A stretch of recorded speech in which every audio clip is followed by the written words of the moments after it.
Any sort of activity or sport where you're reaching overhead can be severely impacted by shoulder pain and back tension. So we want to work on the range of motion throughout this area of the body to help relieve some stress and make sure we're dispersing force properly through all the different muscles and joints of this area.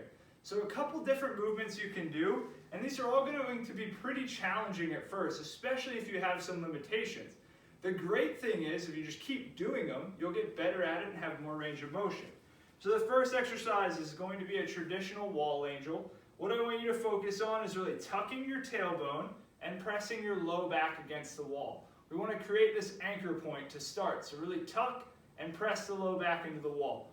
Then elbows and wrists are in contact with the wall, and you're going to slide up as far as you can with that low back remaining in contact, and sliding back down as far as you can. Low back maintains contact with the wall. Elbows and wrists just glide on top of that wall the whole time. And this might be really challenging. The first couple of times you do this, this might be your only range of motion, just little up downs here. Over time, then you might be able to get a little bit further with that range of motion. Don't force it. Whenever you feel any sort of tension, I want you to think about breathing a nice deep breath and helping release that tension with your breath. Your breath plays a major role in how tense or how relaxed you are, so use it during that range of motion drill. Again, it's going to start really challenging probably for most of you, but if you just keep at it, over time, it'll get a little bit easier and you'll have more range of motion, less pain, all that good stuff. The next one is going to be a scap push-up. So you're going to be in a plank position. All you're doing is pinching your shoulder blades and then exaggerating that release of the shoulder blades. Back down and pinch, exaggerating that release. What I want you to focus on is avoiding any sort of hip drop. So I don't want you doing this as you're trying to pinch.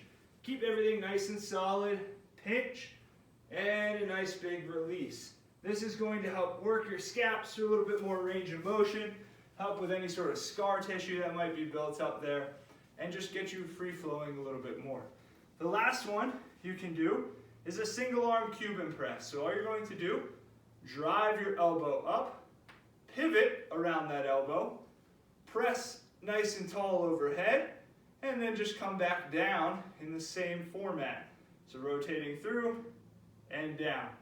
So nice big drive up, rotate, press overhead, back down. This is just going to help, again, release up some of that tension, get you flowing through a full range of motion, especially with your shoulders and your back, and help just get rid of that tension that's restricting your ability to move overhead. Implement these before a sport practice as part of your warm-up for any sort of resistance training, and the more you do those exercises, the faster you'll see some result.